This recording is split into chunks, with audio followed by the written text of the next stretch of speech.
Good morning. Today in MMI Corner we're going to be discussing annular tears. Now, annular tears are related to a structure that's in your spine. We have our trusty spine here, and I'm going to go through real quickly some of the anatomy for you so you understand what we're talking about. These are common tears that do occur with folks who have lower back pain, industrial workers, patients that overdo bend and twist. Things of those mechanisms can create this what we call an annular tear. Now the disc is this material that is between the two bones, and inside this disc is comprised of two different portions. One is the actual disc itself, which is in the very center, which is kind of like a jelly donut, and what that will do is move around in there as you move. The outer coating of that disc, this hard internal part, which is this kind of jelly material, that is what we call the annulus, and that annulus is the protection for the actual disc. Now, that annulus can tear, and if that does tear, you have to be careful with these patients in rehabilitation, because any bending and twisting or any long flexion can create more inflammation in the disc. And if the disc does bulge anymore, or if the annulus tears more, that's when people get more symptoms. Like a herniated disc is no more than where the actual material, the jelly donut material, the disc in the center, actually pushes through that annular tear and then pushes out, hitting a nerve root. And that's what this little red piece is here representing right here, a herniated disc. If you have an annular tear, not yourself but your patients, usually the symptoms are back pain, stiffness, pain sometimes to the knee. It doesn't radiate usually to the foot. It's kind of a fuzzy feeling. It's not a burning feeling usually. Sometimes it can be, but not very often. It feels kind of like an ache that goes down to the knee, and sometimes you feel like that affected leg is weaker. So just so you know. Now we're going to talk about what to do on the MMI. You can use the multifidus muscle integrator MMI with these patients. You know, they're in your clinic, they're doing rehabilitation, and what you can do with these folks is to do the usual physical therapy modalities and whatever else you choose. But the MMI, we're going to talk about what to do with these patients that have annular tears. Since you know now that they don't like rotation, we will avoid rotation on the MMI until we know that their symptoms are gone and we know that their tear is healing up. So how would you know that? One, their symptoms are better, plus they have less leg pain and they have less irritation. The MMI has three different angles, as we've discussed in the past, and we have 30 degrees in the middle, we have 15 degrees on top, and we have 45 degrees on the bottom. And to switch out the top head to get to the different degrees, all you have to do is unscrew the set screw, pull out very gently, and then pull to the next height or angle and secure it down. What you're not doing is over tightening. If you over tighten this plastic piece on the pull pin, you will shear it off, you'll break it, and you don't want to do that. As far as the vertical height, it's the same pull pin. Be very careful when you move up and down. With these patients that have annular tears, what I recommend you do is you start at 15 degrees, work your way to 30 for the first couple weeks. If they're fine, symptoms are resolving, they feel better, you can go ahead and go to 45 degrees on the machine, but don't overdo with the bands or weights. For the first couple weeks, use no weight and make sure they're doing fine, make sure there's no reproduction of symptoms, and make sure they do feel better and they feel stronger in their spine. So let's go to 15 degrees. We're going to start here. We go to 15, secure it in, move the vertical height adjustment up to my level, and we're going to get these patients kind of used to movement.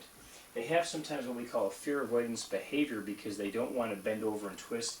Say if they move from straight up to bottom right, as they come down they have pain in the left portion of their back. They don't want to move that way. So again, as they go along in rehab, we want to get them back into movement. MMI, we're going to start at 15 degrees, get them positioned on the machine, and all we're going to have them do is get used to motion. Now, after I do this, I'm going to ask them a couple questions. Do you feel fine? Does it reproduce your leg pain?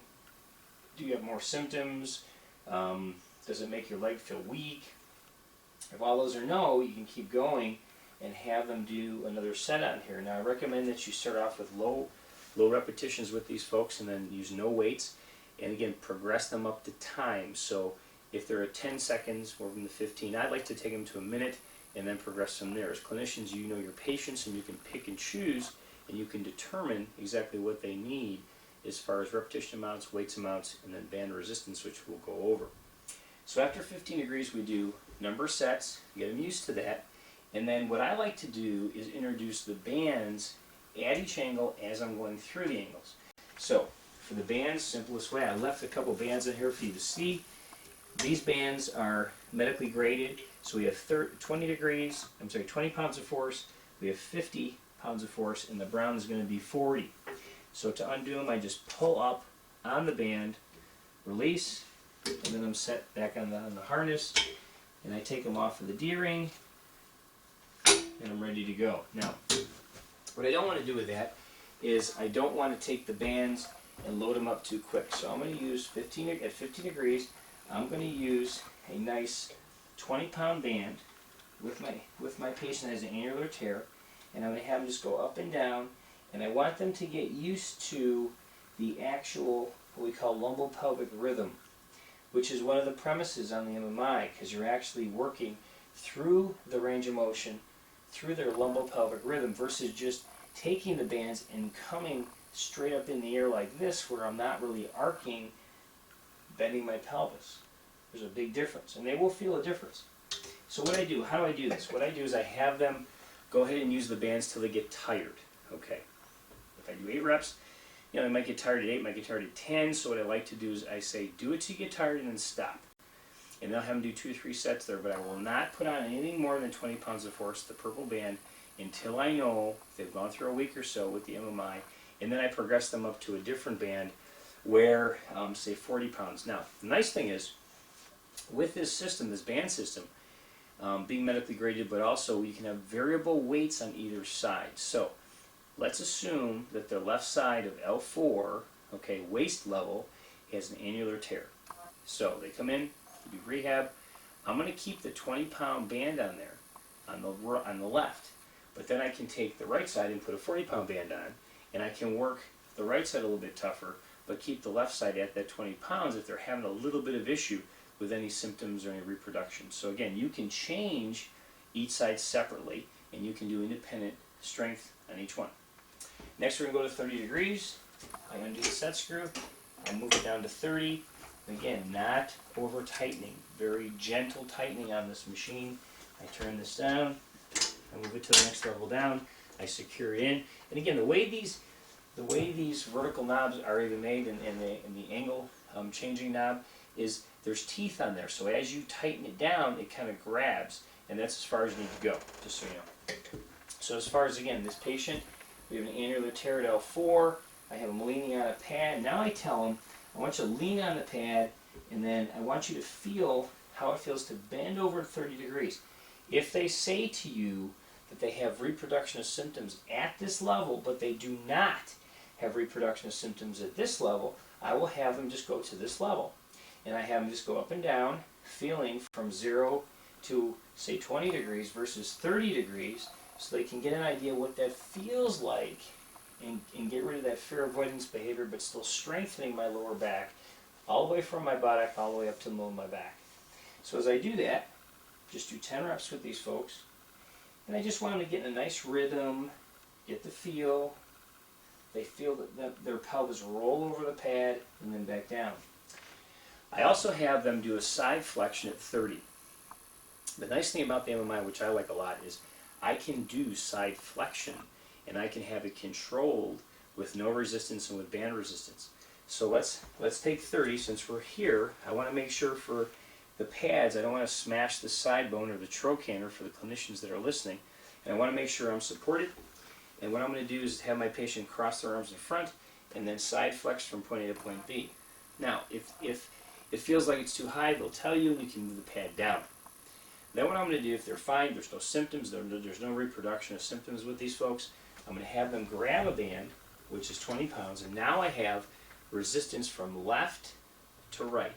So I'm strengthening my right multifidus muscle in my right lower back as I'm pulling from left to right. Okay? So I'm going to have them do it for how long?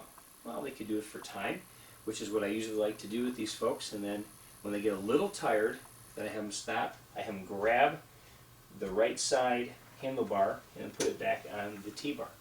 So I'm going to have them do that. Then I have them come around and then go back in their position, and I'm going to have them grab both bands this time, and then pull up and down 30 degrees, whatever's comfortable, going through the full arc of motion, getting that nice resistance in their spine, 20 pounds of force as I go up and down. I definitely want them to feel good strength in their back as they do that for time. So I encourage fatigue sets there. And again, what you're going to do is really get the lower back strong. I do a couple sets. I do this for about a week. I want to make sure that they're okay.